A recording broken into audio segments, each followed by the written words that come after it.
समुद्र कभी नदियों के जल की आकांक्षा चाहे नहीं रखता है, किंतु फिर भी समस्त नदियां जो हैं समुद्र पर ही जाकर के विलय करती हैं कि नहीं करती हैं? भैया, यह सनातन धर्म मंदिर पर बैठ करके हम अपने सनातन आराध्य अपने इष्ट का आश्रय लेकर के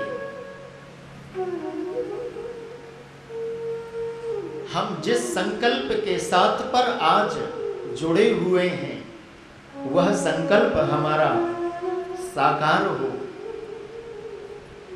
मैं व्यासपीठ से अपने समस्त चौरसिया परिवार के लिए मैं संकल्पित हूँ कि जो जो इस पितर पक्ष पर आपने संकल्प लिए हैं,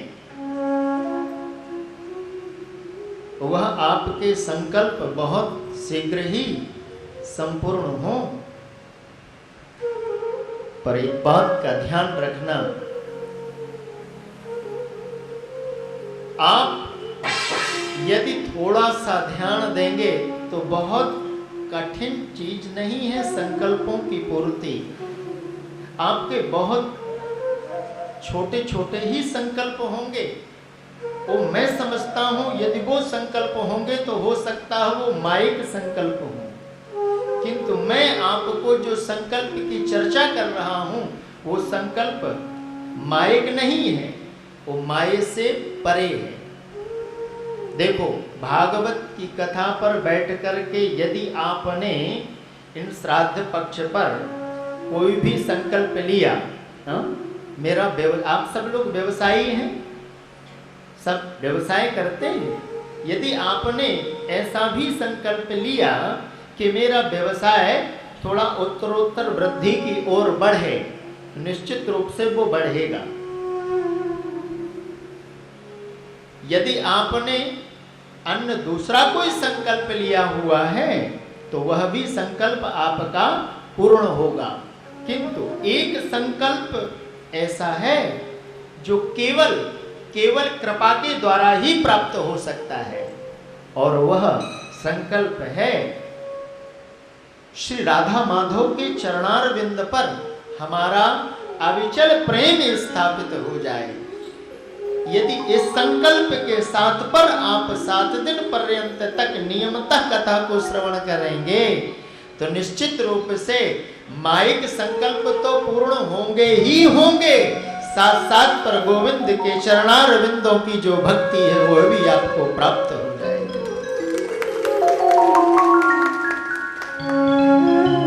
क्योंकि यह भागवत जो है वो भक्ति परक ग्रंथ है।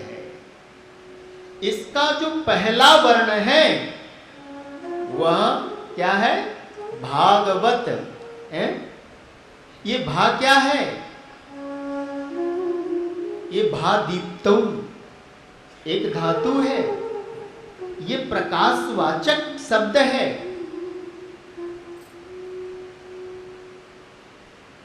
ये जीवन पर प्रकाश लाता ही लाता है। यदि तुम्हें अपने जीवन पर यश और कीर्ति चाहिए तो भागवत की चरण शरण ग्रहण करके तो देखो भैया, निश्चित रूप से वो प्रदान कर देता है, संदेह नहीं। ये अध्यात्म दीप है। अध्यात्म दीप के सानिध्य पर यदि आप उसको खोजना चाहोगे, अन्य किसी को भी खोजना चाहोगे, तो आपको अंधेरे पर रखी हुई वस्तु का दर्शन हो ही जाएगा।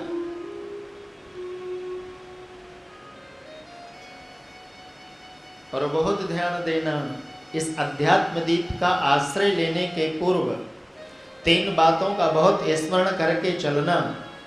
वस्तुतः इन श्राद्ध पक्ष पर मैं आपको 5 चीजों के लिए शास्त्र के निर्देशान जो संवाद है उसको मैं आपसे पूर्व पर कह दूं। यदि उस निष्ठा के साथ पर आपने एकाग्रता के साथ पर तन्मयता के साथ पर अपने संकल्पों को लेकर के आपने भागवत भगवान के सानिध्य पर और इस पितर पक्ष पर अपने पूर्वजों के सानिध्य पर बैठ करके यदि आपने कथा को श्रवण किया तो वह मायिक संकल्प तो भैया बहुत शीघ्र ही पूर्ण हो जाएंगे।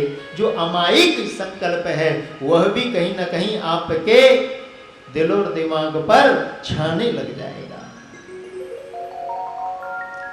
भागवत की कथा को श्रवण करने से पूर्व 5 चीजों का बहुत ध्यान रखना। प्रायः करके यह परिवार तो मेरा विगत कई वर्षों से मेरे सानिध्य पर रह ही रहा है। अब कथा का रसपान तो कर ही चुके हैं श्री धाम वृंदावन पर। अब आज दहली पर आप श्रवण कर रहे हैं और इस पितर पक्ष पर श्रवण कर रहे हैं, तो इस पक्ष पर 5 चीजों पर निष्ठा लेकर के आप या इस यज्ञ पर आप सम्मिलित होना। पहली निष्ठा आपकी होनी क्या चाहिए, बहुत ध्यान देना भैया।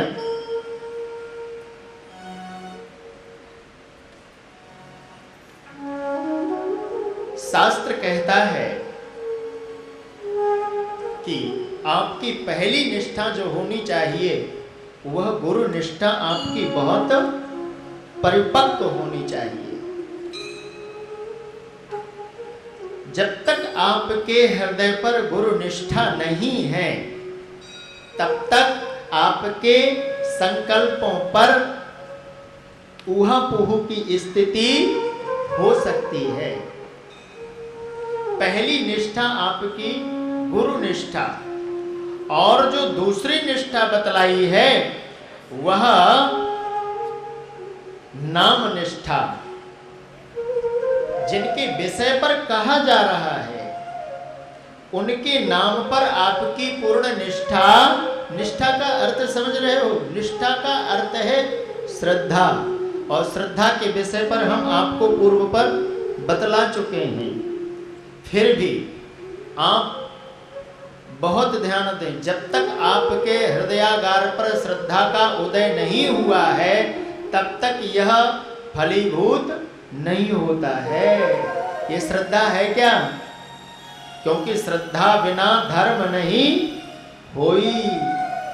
धर्म का फल भी नहीं मिलता है और धर्म भी नहीं होता है। ये श्रद्धा रहती कहां पर है? ये श्रद्धा प्रत्येक मानव के अंतःकरण पर जो आस्तिक भाव है उसी का नाम, बोलो ना आप, हाँ, उसी का नाम श्रद्धा है। आप कहेंगे महाराज हमने देखा है नहीं है, सुना है नहीं है, हम कैसे कर लें श्रद्धा है? देखो बहुत सी ऐसी चीजें होती हैं जिन पर बिना देखे भी हमको श्रद्धा करनी पड़ती है। प्रेम से कहो श्री राधे।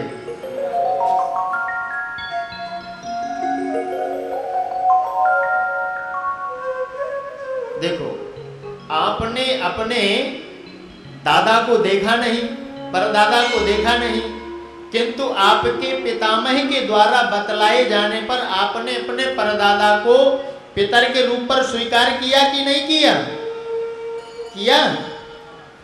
आज हमारे आचार्य गणों ने 7 पक्ष को लेकर के यहाँ पर सबका तर्पण करवाया है। आपने उन महापुरुषों का आज स्मरण किया कि नहीं किया? किया। तो हमारे पितामह के द्वारा परपिता का हमने पितर अपना पूर्वज मान करके श्रद्धा पूर्वक ही तो स्वीकार किया। क्या उनको हमने देखा? देखा नहीं, बतलाने पर स्वीकार किया। देखो कहां तक कहें, यदि बालक की श्रद्धा अध्यापक के पढ़ाए हुए वर्णों पर नहीं हो है तो क्या उसको इतिहास का ज्ञान हो सकता है? वो हिस्ट्री पढ़ सकता है, वो साहित्य पढ़ सकता है, वो अच्छा साहित्यकार, वो अच्छा कवि हो सकता है क्या? वो ना इंजीनियर हो सकता है, ना वो डॉक्टर हो सकता है, ना वो अच्छा वकील हो सकता है, यदि गुरुदेव के उन वर्णाक्षरों पर यदि उसकी श्रद्धा हुई ना होती है? अरे भैया, श्रद्धा के विषय पर कहां तक कहें? मां जब अपने अबोध बालक को, नवजात शिशु को यह बोध कराती है कि तुम्हारा ये पिता है, तो तुम आजीवन उस पिता को स्वीकार करते हो कि नहीं करते हो? हैं? तुम्हें क्या पता? मां के बतलाने पर तुमने उसको अपना आजीवन पिता स्वीकार किया, तो जब धर्म दिशा निर्देश दें, संत और विद्वान दिशा निर्देश दें, तो श्रद्धा पूर्वक कर्म पर हमारी निष्ठा होनी चाहिए कि नहीं होनी चाहिए? जोर से बोलो, होनी चाहिए ना? श्राद्ध पक्ष पर तो विशिष्ट रूप से होनी चाहिए। उपनिषदों पर बहुत सुंदर सुंदर चरित्र हैं। मैं अभी आपको तैत्तिरीय उपनिषद पर आए हुए चरित्र का मैं श्रवण कराऊंगा।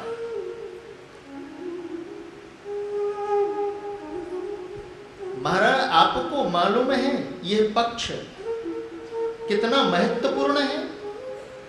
अभी अभी कुछ दिन पूर्व ही हमारे यहां से गणेश भगवान का विसर्जन हुआ है।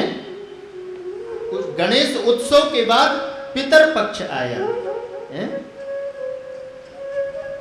गणेश जी का हमने मंगल में प्रथम कार्य पर वो पूजित किए जाते हैं।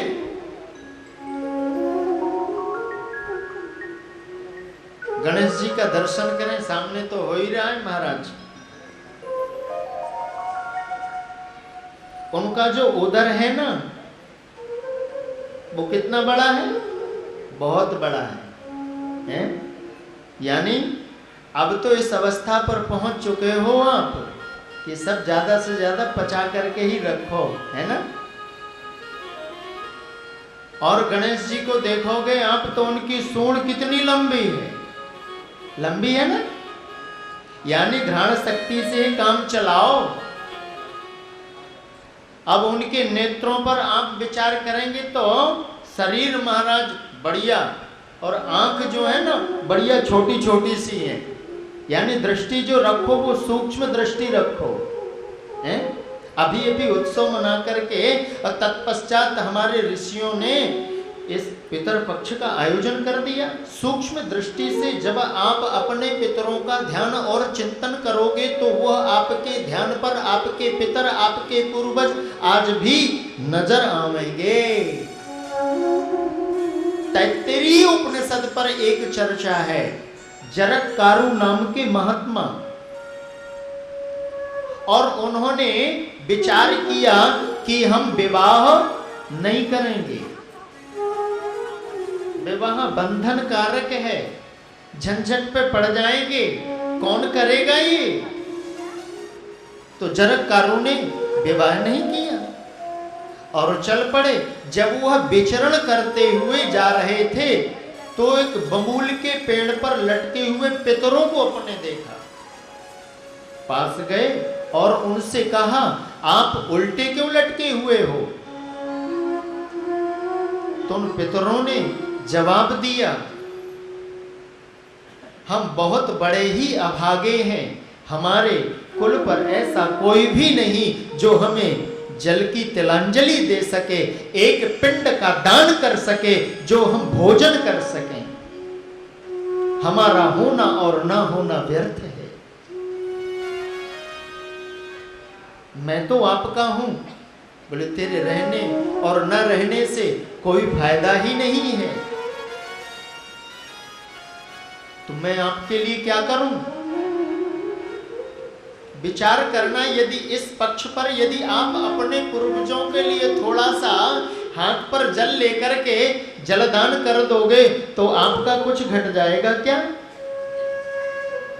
कुछ आपका चला जाएगा क्या? क्या आप एक आटे के पिंड को बना करके सविधि अपने पितरों के निमित्त पिंड का दान कर दोगे तो क्या आपका कुछ घट जाएगा क्या? आज के कुछ पढ़े लिखे व्यक्तियों की इस प्रकार की दुर्दशा हो गई है कि उन्होंने इस पक्ष को नकार ही दिया है। वह कहते हैं, जो ज्यादा पढ़े लिख जाते हैं ना, वो एक ही बात कहते हैं, ये सब कुछ भी नहीं है। ना तो वो पुनर्जन्म को मानते हैं, ना वो अपने पितरों को मानते हैं। उनसे पूछा जाए, यदि तुम अपने पितरों को मानते नहीं हो तो क्या तुम आकाश से टपक करके आए हो? हैं? कई ऐसे लोग तर्क देना प्रारंभ कर देते हैं, अरे महाराज, यदि हमने किसी ब्राह्मण को भोजन करा दिया तो क्या वह भोजन हमारे पितरों को प्राप्त हो जाएगा?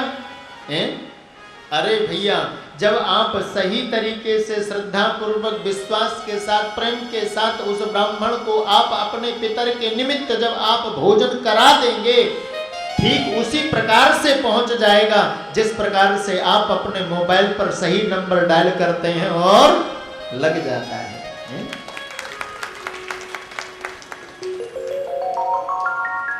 वो भी उनको प्राप्त हो जाएगा। एक महापुरुष ने आकर के हमसे कहा, महाराज, यदि हमारे पितर जो है ना, वो कोई हिंसक बन गए हो, सिंह बन गए हो, तो यदि हमने ब्राह्मण को भोजन कराया है, तो क्या, और सिंह का भोजन तो ये है नहीं, तो वो हमारे पितर को कैसे प्राप्त हो जाएगा? वो कैसे उसको प्राप्त होगा? तो हमने कहा, भैया बहुत ध्यान से सुनो, आप विदेश जाते हो या कोई विदेश गया हो, आपका पास का पड़ोसी गया ही होगा, नहीं तो आपने टीवी चैनल के माध्यम से खूब देखा ही होगा महाराज, कि इंडियन करेंसी जब आप एयरपोर्ट पर पहुंचते हो तो वो इंडियन करेंसी जो है वो अमेरिका की करेंसी पर कन्वर्ट हो जाती है ना। हमने कहा, तुम श्रद्धा और प्रेम के साथ पर अपने पितरों के निमित्त उनको भोजन तो कराओ, वो ऑटोमेटिक कन्वर्ट होकर के उनको प्राप्त हो जाएगी।